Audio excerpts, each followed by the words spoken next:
वैसे तो पितृपक्ष 28 सितंबर से प्रारंभ हो चुके हैं। इन 16 दिनों में हिंदू धर्म में पूर्वजों को तर्पण दिया जाता है। पूजा पाठ के साथ इन दिनों में खाने को लेकर भी कुछ नियम बने हैं जिनका पालन करना बेहद आवश्यक है। मान्यता है कि अपने पूर्वजों जिनकी मृत्यु हो चुकी है उनको नाराज करने से तरक्की में रुकावट आती है, जीवन की सुख शांति खत्म होने लगती है और बाधाएं आती है। तो चलिए जाने वो कौन सी खाने पीने की चीज़ें हैं जिन्हें खाने से पितृपक्ष में निषेध माना गया है। वैसे तो आम तौर पर किसी भी पूजा पाठ या व्रत में या त्यौहार में मांस मदिरा का सेवन वर्जित माना गया है, क्योंकि मांस मदिरा का सेवन करने से भगवान रुष्ट हो जाते हैं। वहीं पितृपक्ष में भी मांस मदिरा के सेवन से दूर रहना चाहिए। इसके साथ आप लोग ये भी जानिए कि हमें किन किन चीज़ों से खाने से बचना चाहिए।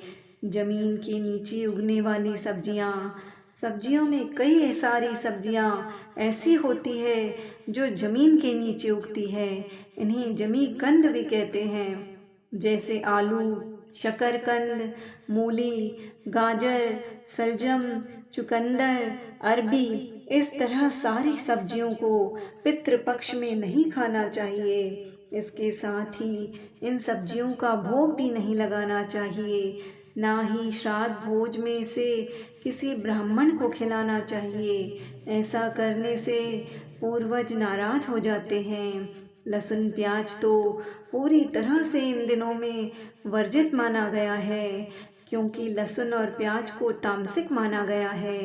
पितृपक्ष के समय पूरी सादगी से रहना चाहिए। भोजन भी वैसा ही सादा करना चाहिए। लहसुन प्याज को इन दिनों पूरी तरह छोड़ देना चाहिए। चने का सेवन भी बेहद अशुभ माना गया है।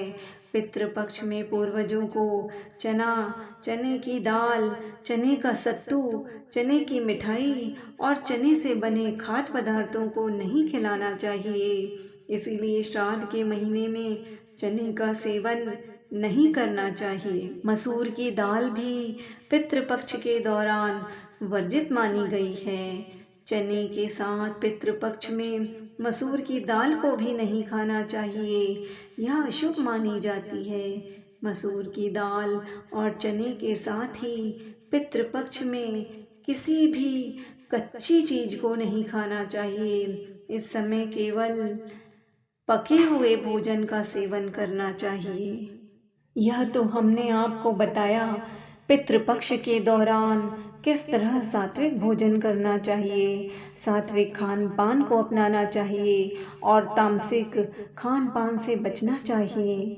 धार्मिक मान्यता के अनुसार यदि किसी व्यक्ति की अकाल मृत्यु हो जाए, यदि उसकी मृत्यु के पश्चात उसका अंतिम संस्कार विधि विधान से ना किया जाए, तो इससे परिवार के लोगों सहित कई पीढ़ियों को पितृदोष का दंश झेलना पड़ता है। ज्योतिष शास्त्र के अनुसार यदि किसी जातक की कुंडली में पितृदोष होता है तो उसे जीवन में कई तरह की समस्याओं का सामना करना पड़ता है। इस साल पितृपक्ष 28 सितंबर से शुरू होने जा रहे हैं। इस दौरान अगले 15 दिनों तक श्राद्ध तर्पण के जरिए पितरों को संतुष्ट किया जाएगा। श्राद्ध पक्ष के नियम हैं, इसमें पितरों को के नाम से जल और अन्न का दान किया जाता है और उनकी नियमित कौवे को भी अन्न जल दिया जाता है। पितृदोष के नियम न अपनाने से परिवार में समस्याओं का सिलसिला लगा रहता है। पितृदोष में कई लक्षण दैनिक जीवन में दिखाई देते हैं। पितृदोष के अशुभ प्रभावों से बचने के लिए क्या क्या उपाय करने चाहिए, यह भी आपको बताएंगे। पहले हम आपको बताएंगे कि पितृदोष के लक्षण क्या हैं और फिर उसके उपाय भी बताएंगे। पितृदोष के लक्षण: परिवार में किसी सदस्य का अस्वस्थ रहना, इलाज कराने के बावजूद भी परिवार में हमेशा किसी न किसी सदस्य का बीमार रहना पितृदोष के कारण हो सकता है। बार बार दुर्घटना का शिकार होना पितृदोष के कारण होता है। व्यक्ति यदि बार बार दुर्घटना का शिकार होता है तो कहीं ना कहीं पितृदोष इसके लिए जिम्मेदार होते हैं। साथ ही उसके जीवन में होने वाली सभी मांगलिक कार्यों में किसी न किसी कारण से बाधाएं उत्पन्न होती हैं। परिवार में किसी सदस्य का अविवाहित रहना, परिवार के किसी सदस्य का विवाह न हो पाना भी पितृ की नाराजगी को दर्शाता है।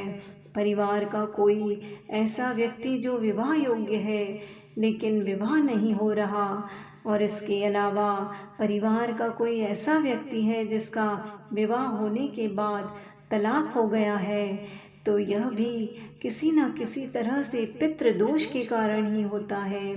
संतान सुख न मिलना पितृदोष के अशुभ प्रभाव से संतान सुख में बाधा आती है। यदि संतान हो भी जाए तो वह मंद बुद्धि, विकलांग या चरित्रहीन होती है। परिवार में कलह क्लेश होना, धन संपत्ति से परिपूर्ण होने के बावजूद भी परिवार में एकता न होना, अशांति का माहौल बने रहना भी पितृदोष के लक्षण हैं। पितृदोष होने से घर परिवार में हमेशा कलह और क्लेश की स्थिति बनी रहती है, जिससे व्यक्ति मानसिक तनाव में रहता है, हमेशा दुखी रहता है। यह तो हमने आपको बताया पितृदोष के लक्षण। अब हम आपको बताएंगे किन उपायों को करके आप पितृदोषों से मुक्ति पा सकते हैं। पूर्वजों की मृत्यु की तिथि के दिन ब्राह्मण को भोज कराना चाहिए और श्रद्धा पूर्वक दान देना चाहिए। संध्या के समय दक्षिण दिशा की ओर दीपक जलाएं। यदि प्रतिदिन संभव न हो तो पितृपक्ष के दौरान तो जरूर जलाएं। कुंडली में यदि पितृदोष है तो इसके लिए किसी कुंवारी कन्या का विवाह कराएं। यदि विवाह नहीं करा सकते हैं तो किसी गरीब कन्या के विवाह में कुछ मदद करें। पितृदोष का प्रभाव कम करने के लिए दक्षिण दिशा में पितरों की तस्वीर लगाएं और प्रतिदिन स्मरण करें। इससे पूर्वजों की नाराजगी कम होती है और पितृदोषों का प्रभाव भी कम होने लगता है। हमने आपको खान पान के बारे में बताया, पितृदोष के लक्षण और उनके उपायों के बारे में बताया। यदि आप इन दिनों में अपना खान पान सात्विक रखेंगे तो यह बेहद लाभकारी होगा। यदि आपने नॉनवेज का सेवन किया तो इसके आपको गंभीर और खतरनाक परिणाम भुगतने पड़ सकते हैं।